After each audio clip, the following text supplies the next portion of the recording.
What's up, everybody? Welcome to the Magic Jazz Podcast. I'm Rugley, joined by 100 Card Hero and Penty Het. What's up, Heyo. dudes? Up.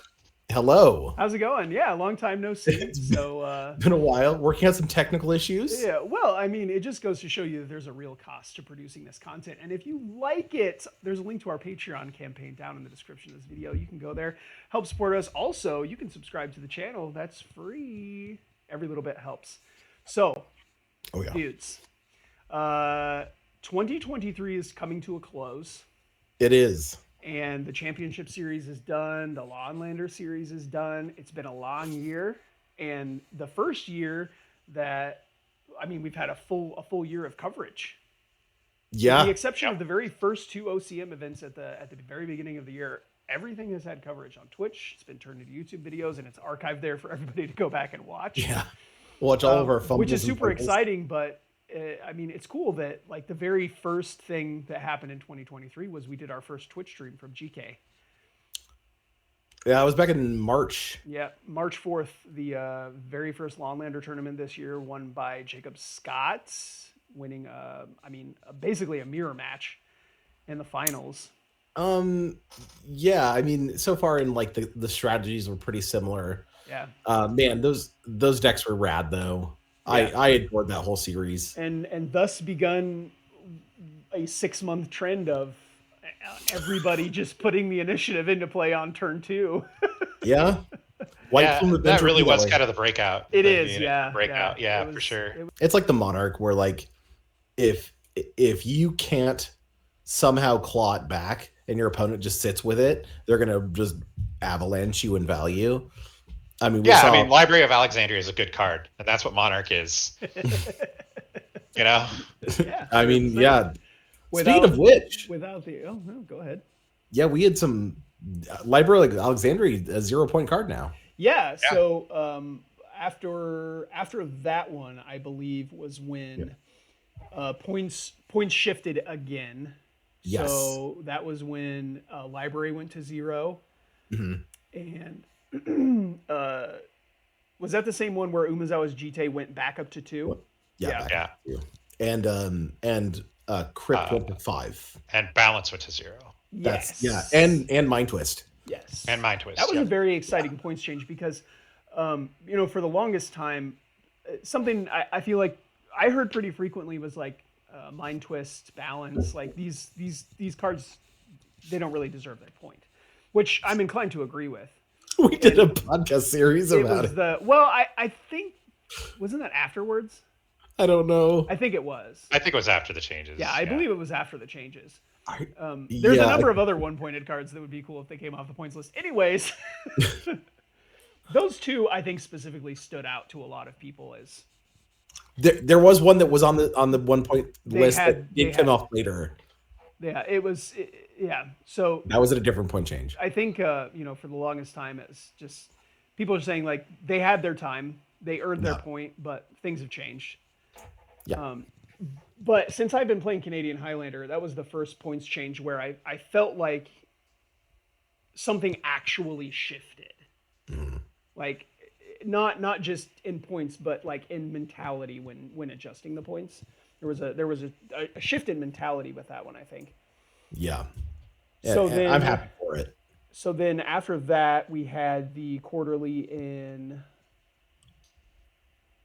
Was it May. June or July? I feel like it was May, actually. It was May. Yeah, we had. Yeah. We had I didn't that get were to go. Pretty close together. Yeah, I was out of town for that one. And that one was won by Travis Wilcoxon, playing, of course, the white weenie deck or the mono white aggro. All White no death. taxes, just death. Yep. Iquinsu Ucha. White Devil. Travis, the winningest player that plays on our series. He's won a total of 4 events over the 2 years, and the dude he's just a closer. He's also annoyingly kind, so it's hard to be mad at him. He's a very nice individual, and I don't think he, part of his top 8 success comes from the fact that I just don't think he gets frazzled. He's very calm. No. He's got a very calming energy about him. Yeah. But I don't know. Was it coincidence that he won right after Balance came off the points list? Yeah, super powerful. That's why But it was on also, the points list to begin with. You know. It's a skill Yeah, test. it's not just like a supreme verdict, right? Like Yeah. supreme verdict is like, oh, 4 mana, cool, all the creatures are dead. Yeah. It's much more subtle than that.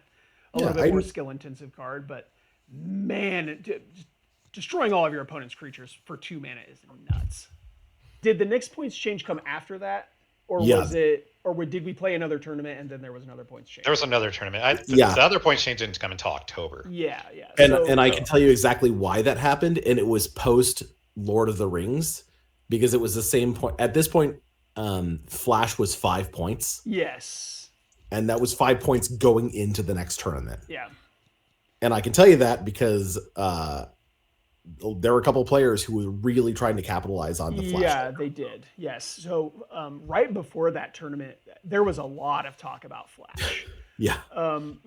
You know, I mean, we spoke about it like it was probably the best combo deck. There was a number of other people in our group that spoke about it like it was the best combo deck, and there was, I think, 2 or 3 people there it is that were playing it. And it was, yes, specifically because of that card, Samwise Gamgee. Samwise Gamgee. It goes infinite with the kitty cat. Yeah, oh, look at that! Yeah. What are you doing over there? You're playing Flash combo? No, this is modern. This segues nicely though. The Lord of the Rings set. Oh my god! By far one of the coolest sets I thought that has been made in quite some time. Not only that, but it brought all kinds of cool new cards to lots of different formats. Yeah. Absolutely. Yeah. Yeah. So like 2023 is going to go down as a crazy year for Magic products, I think. I mean, we got. Yeah, I think so too. I mean, it was definitely the breakout of Universes Beyond. Yeah. I mean, So we had there were Doctor some Who sets this year before, as well. but like, but these were the sets that were like actually A full sized. yeah, draft and really set, yeah. and really impacted multiple formats. You know. Lord of the Rings set came out. Everybody was talking about this Flash combo deck with Samwise Gamgee and Cauldron Familiar in Canadian Highlander. We had several players play it at that event, and it didn't do well. But the reason I think is because everybody was aware enough of it. Like we had like several weeks in there in between the tournament to people were bringing these decks to FNM. That tournament was again won by Travis Wilcoxon, but same dude. Nice as ever. Dude closed it out. Yeah, fantastic. Okay, so then after that tournament, there was another points adjustment. Yeah, and this is because of Sam. Flash just went back to 7. Flash went back to 7, but then crop rotation came off the points list. Transmute Artifact. Transmute Artifact came off of the points list. We called that one. Yeah, that was another one that we actually did talk about that one. Once again, it's another one of those things where like the card has had its time. And there's just other proactive things that you can be doing now. Like it doesn't make the card any better or worse. It's just like it's a role player. Yeah, there's so many different options that do that exact same thing. Yep. What else changed? Was that it? I feel like there was about 5 cards. There was a big one. Survival went down a point. The other big change on that points change was price of progress is 0. Oh, that's right. That's the one. Yes. Yeah, the mentality of like that card is no longer a Punisher; it is a role player. Right. I think it's okay for mono red to get a little bit of juice. I agree. And hot take, and I'm going to say it again. I wrote an article earlier in the year. If anybody wants to go check it out, it's on the Patreon. Feel free to go sign up. And I explicitly talk about all of my reasonings where the real elephant in the room is and continues to be Moxen at 3 points. They are decidedly underpointed. And if you don't want somebody to play a 7-point card with a Moxen, the answer is to Moxen to 4. Yeah. Which I think is, one thing I've noticed here at the end of the year, and I'm not trying to jump, but Wheeler started to stream a lot on Twitch playing Canadian Highlander. Yeah. And I think he's starting to come to some of the similar, ideas. After the last couple tournaments I played in, I also wouldn't be surprised to see Lotus come up to 8 at some point. Wow, the first 8-pointed card. So many people said that it was going to be Ancestral Recall for so long. Jeremiah is here to tell you Lotus to 8. Yeah. Lotus to 8 or Breach to 4. He said. Yeah, I like both of those.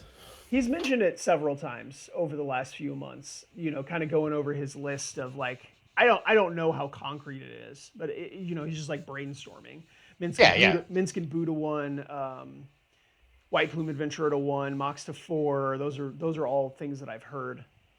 I'd like all of those. Yeah, I'll take one of all of that on the menu. I don't. You know what comes down to it is like I have cards I specifically would like pointed, but I'd like to just see a bunch of changes and shake up the meta. I don't really care even what they are at this point. Yeah, just shake things up. Yeah, that would be really cool. And I think fast mana, unfortunately, kind of like tunnels meta into a specific direction, because like if all of your cards are like on a very high power level, yes, then what we're doing is we're how fast can I play them, and that's where we've already seen and to 5 with stuff like City of Traders and Ancient Tomb not being pointed. It really, a lot of what you see are the cards that cost 1 colored pip and 2 mana. Yeah. Those are the cards that, inside of, some of them still being very, very powerful in a vacuum, they're even more powerful because those decks can consistently play these cards on turn 1. Yeah, exactly. Or turn 2. I mean, I want to get to the point where if people really desire an unpointed, like, fast mana start, consider, like, the consideration is no longer Ancient Tomb, it is now Lotus Petal. Like, I want just a mana dork specifically. Exactly. Yeah. Like, I know things are a little hostile for an X1 out these days. Dark Blast, Renin 6, Bowmasters. That's called balance. Yeah, exactly. I mean, it's been like that for a while. You could play at Fork Bolt and Arc Trail, and yes, it's been like that. That's fair. Since mana dorks. Fury. Yeah, Fury came around and people acted like they didn't have access to pyrokinesis before. Yeah. I do think that is a trade-off you need to see. I like the Moxen that exist unpointed. That's like Diamond and Chrome, where they do have there's a real cost to playing those. You can't just shove those in any deck. The card advantage matters. It does. It's wild, and like often if you are missing your turn 3 land drop because you pitched your 3rd land in hand to a Mox Diamond, and now you're not getting to 4, you can't cast your Minskin Boo, like something has gone wrong. And I've sequenced like that before, and it's bad. Yeah. I did that on camera. I lost to Travis because I did that wrong. It's always worse when it's on camera. Thanks, City of Traders. So then we had the last quarterly, which was won by Luke Shealy playing Seeker Walk. Wild. Come up. Yeah. And I mean, I love that for Luke. He's basically been with us since the beginning. Since we migrated over to GK, Luke has been there. He's consistent, And one of the coolest parts about that was Luke winning a dual land. Yeah, because it was his first dual land. Yeah, and his colors in the deck that he was playing, like it is very, very cool. Cool. Yeah. Yeah, he's dedicated to that deck in so many ways, and he's made so many changes to it to like fit his personal play style. Yes, this is very, very much Luke's wheelhouse. Yeah, he plays that Golgari control deck in Legacy. He plays Yawgmoth in Modern. It's very much in Luke's wheelhouse to have these tiny little green creatures and these tutor effects that snowball towards this inevitability. It's very, very much a Luke deck. Yeah, he's creature combo guy, and he knows what he likes, and he took a deck that was sort of stock and then he pressed his hand into it until it made an imprint. And so that brings us up to the Lawnlander Championship at the end of the year, which was what we were building towards the whole time. Players that play in these tournaments earn points, and then those points, the top 8 players get to battle it out for $1,200 and an actual sword. It was custom etched, real life sword. So we had 8 players and 8 different archetypes. Right? Which is good to see. We had 8 different archetypes, right? We had 8 different archetypes. Absolutely. It was Travis playing No Taxes, Just Death. Yep. And then Mono white. Mitch playing Steel Stompy. Yep. The blue-white artifact mid-range deck. Blue-white, Yep. And then you have Luke playing Seeker Walk. And then you have Tanner Lighting. Consistent He is player. Insanely consistent. He hasn't won one of these things yet, but he has top 8'd 4 different tournaments with 4 different decks. Yeah. definitely working on his comfort with the format entirely. Yeah. Ryan Brown. Yep. Playing Not on his traditional build. not playing the Naya Initiative deck that he's been playing for the last year. Yeah. He was playing Sneak and show. no, Like Omni Show. Omni Playing show. Omni Show. Yeah. Yeah. Kind of an audible there. Crazy stuff, man. Yep. And then we had Jake on his traditional build. Sweet. Yeah, Niapod. Yeah, Jake Scott on the Naya Kiki Pod deck. And then Sean. Sean playing goblins. Playing goblins. What again, another person who never changed. Yes, yeah, very similar to Luke. Like that is Sean's deck.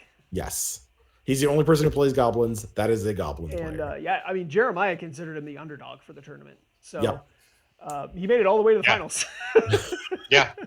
One player we haven't talked about yet, Joe. Yeah, Joe. Yep. Oh, that's Joe. Yep. Joe was the 8th place, came in playing Paradox Academy. So yes. This was a deck that I have known existed basically since I started playing this, because playing Canadian Highlander, never have actually played against it. So I played against Joe at FNM the night before, playing this Paradox Academy deck, and he beat me with a defense grid.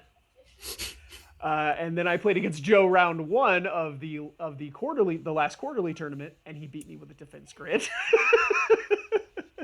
Consistency. You love to hear it. Yeah, that deck is wild too.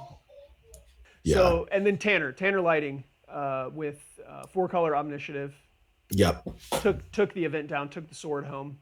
Playing the best cards. Just all the best cards. So yeah, Omniscitive is just like a high rolliest of a high roll deck. It's a triple mock spread. It's just good cards deck. No bad cards. So that was the entire year, the entire 2023 recap of the Lawnlander series and Canadian Highlander here in Des Moines. And what we're going to talk about now is what 2024 Canadian Highlander is going to look like. So anything else about 2023 before we move on to future things? No? Okay. Cool. I don't know. So it has already been shown to the Discord and Facebook and Twitter and everything like that. The Maple Cup we have coming up. It starts on January 1st. So we had a lot of people asking for league-style Canadian Highlander play. I'm very, very excited to present something like this to the community as an opportunity. So what the Maple Cup is it is a 4-week league for Canadian Highlander. Yep. It starts on January 1st and runs through the tournament on the last Sunday of the month. So it is asynchronous, which means that at the beginning of each week, you're assigned a pod, which is 4 players. And then you'll have that entire calendar week to complete your matches. So you'll play a total of 3 games per week, and those can be done at your leisure. If you want to do them at your home, at your opponent's home, you want to meet up at a game store, it's whatever, as long as the game gets played. Yep. If you and your opponent both agree to play via, spell table or Discord chat or whatever, as long as you and your opponent both agree, it's fine. Yeah. So asynchronous tournament, and then each week players will rotate into a new pod, earning points throughout the 3 weeks of gameplay. So at the end of the 3rd week, there's a cut to the top 16, and then a top 16 tournament will be played the last Sunday of the month. And that is a Swiss paired tournament. Top 8 players to qualify for that will earn a bye for the first round of that tournament. Love it. And you can change decks each week. You can, yes. At the beginning of each week, I should have said that before. At the beginning of each new week, you can change cards in your deck, or you can change your deck altogether. Yep. It's super excited. If this event caps at 32 players, the prize pool is $1,000.